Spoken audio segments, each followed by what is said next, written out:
As a coach, in your role as a coach, one thing that's going to be important is to point up to your coachees this whole idea of red zone and help them maybe discern what might be their red zone issue and what are the behaviors that surround it, what are the postures that they take when they get red zone.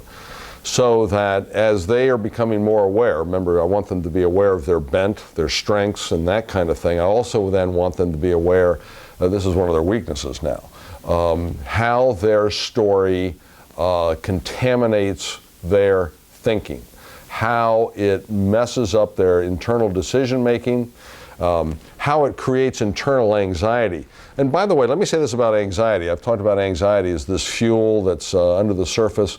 The one thing about anxiety is our brains can only take moderate amounts of it, so that as it begins to mount, our brains have got to lower it.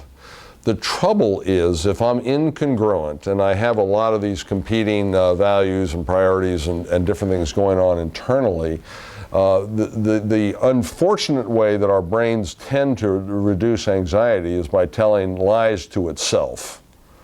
In other words, that's okay. The reason that you stepped into this discussion and forced the vestry's hand to go in the direction and held them hostage until they agreed to go in the direction you wanted them to go in was because you were hearing more clearly from the Lord than they were. Okay? That could be a real nice lie that you just told yourself to reduce your anxiety, if you will, which may not correspond at all to a spiritual or an emotional reality that's going on. Realize that. And by the way, the unfortunate thing about this, remember what I said, this does not leave a lot of great markers behind. So all of these things are taking place very unconsciously under the surface. A lot of people, now I work, I think I've told you a lot with the FAA, a lot of those people are engineers.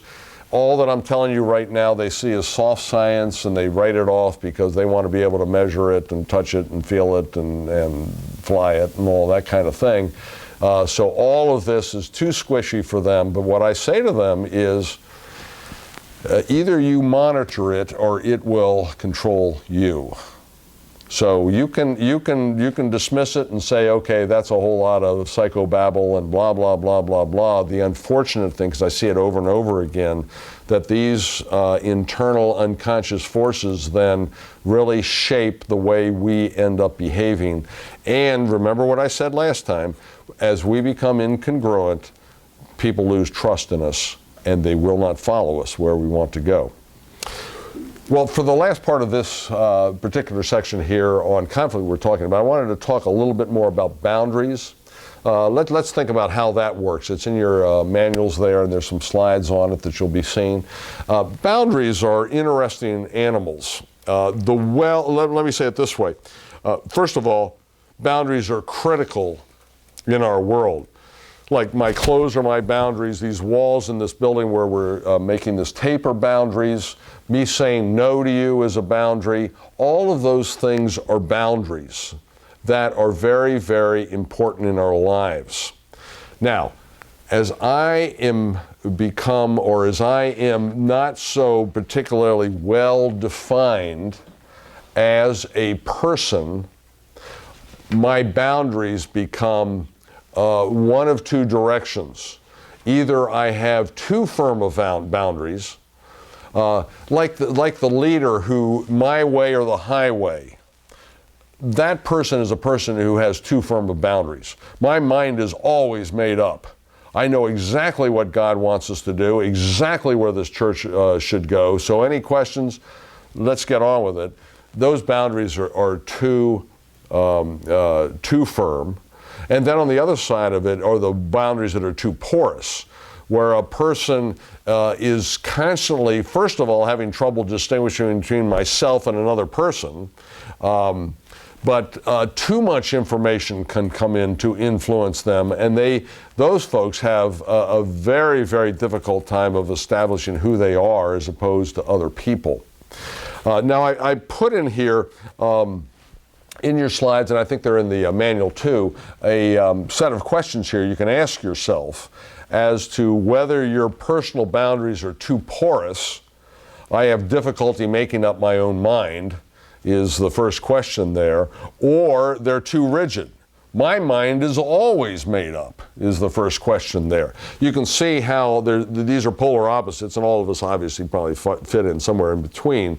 But as you start moving in answering more questions yes on one side or the other of this, you may find that your boundaries are getting too rigid or too porous. And people, remember, the anxiety piece here.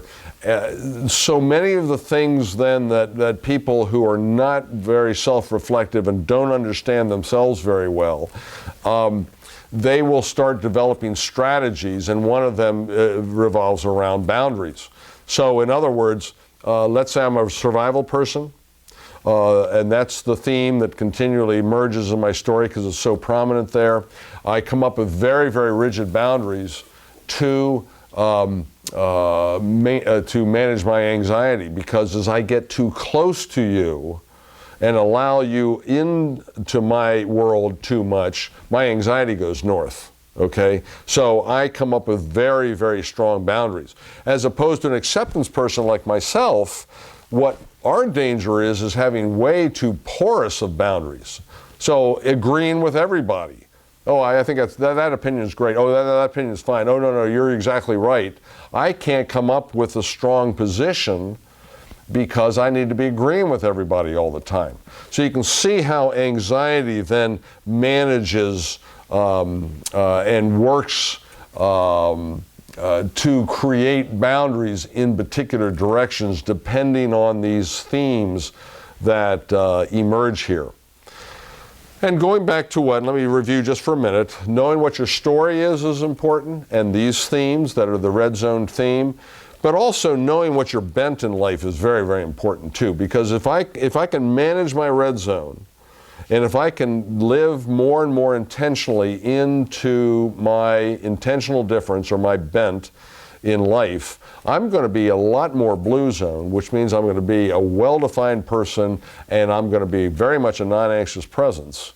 Then in the midst of a lot of people losing their heads in the midst of a conversation about resource allocation or you name it, I'll be the one who can get on the balcony and help navigate through all these troubled waters so that people can come up with decisions that make sense, as opposed to the decisions that come out of expediency or the emotion of the moment or whatever. So many of the decisions that I see and I'm told about, that's exactly where these decisions are coming up from. One last thing, and I'm just going to touch on this, but it is the Cartman's drama triangle, which is kind of interesting. And it's one form that conflict takes, but it is very interesting. You'll see it a lot. And I'm going to talk a little bit more about this when we talk about code and systems in another couple of lectures that we do here. You see this a lot. It's a triangle, and I'm going to talk a little bit more about triangles. But often people in conflict fall into one of three roles. One person becomes a persecutor, one person becomes a victim, and one person becomes a rescuer. So let's go back to our original example that I've just been using throughout this whole lecture. Let's say we're having this discussion about resource allocation. John on this one side here feels it ought to go to the youth, more resources. Jim on this side feels it ought to go to the older folks. Okay, and let's say they start really getting heated, and Jim is starting to feel like he's being persecuted by John. So Jim is starting to feel like the victim, and now the rector decides that he's going to rescue Jim. So he jumps into it and he starts berating John for being out of control and blah, blah, blah, blah. Which, by the way, now notice what's happening. It turns John into the victim, the pastor from being the rescuer. Now he is the persecutor, and maybe John or somebody else will rescue John from the rector. So these roles tend to, they're not, now some people are chronically victims. Some people are chronically rescuers, and some people are chronically persecutors. You see this in marriages sometimes. You know, that in abusive situations, often you find a persecutor and a victim, and they are very, very much solidified in those particular roles. And somebody from the outside or one of the children often will get in there as the rescuer of mom who's getting beat up by dad all the time when he gets drunk and blah, blah, blah, blah, blah. But you see it in vestries and you see it all over the place, how these particular roles will start to emerge. What you need to, because you're well defined now and you're in the blue zone, you need to realize that's happening. And instead of you jumping into the middle of it, again, I'm always encouraging people to get on the balcony and be able to place before people what's happening and allow then the collective, i.e. all the stakeholders that are at the table now, to deal with it.